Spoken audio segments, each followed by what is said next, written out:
Now we talked about anions that act as weak bases. Now let's talk about cations. So a cation that is going to be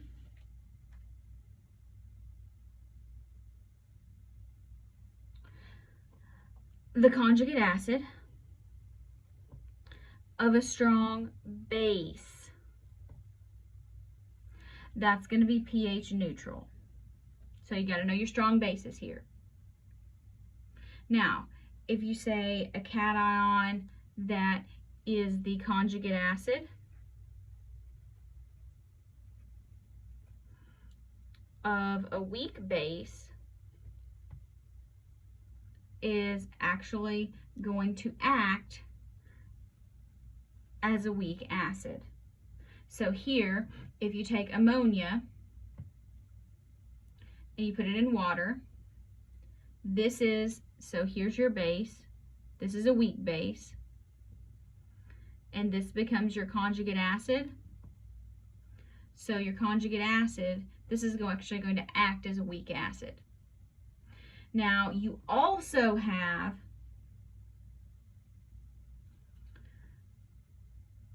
metal cations that are small and highly charged, so meaning +2 or more, usually +3 or more.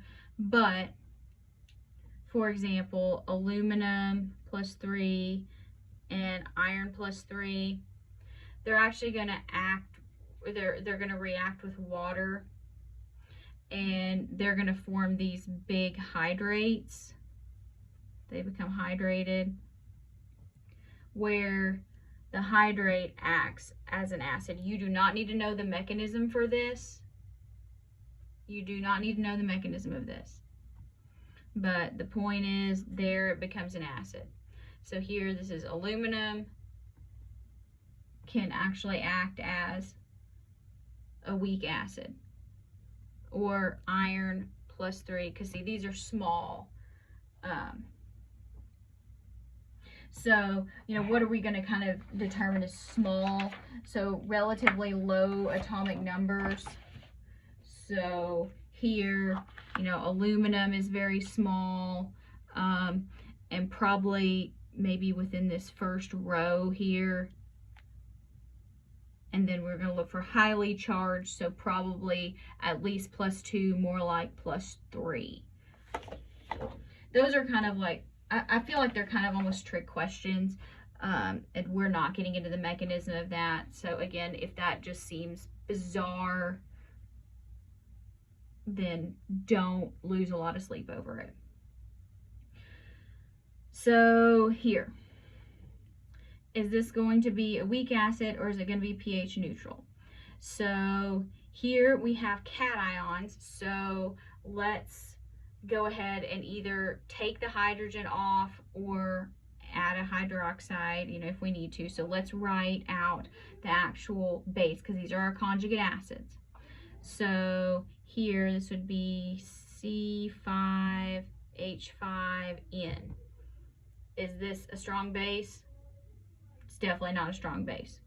So this is going to act as a weak acid. How about calcium? When calcium's in a base, it's calcium hydroxide. Is that a strong base? Yes, it is. So calcium is neutral. Chromium +3. All right, well, that's not really going to make a hydroxide, because that's not on our list of strongs, but this is chromium, is here in the first row, and it's highly charged at +3, so it's going to act as a weak acid. Again, those are kind of tricky.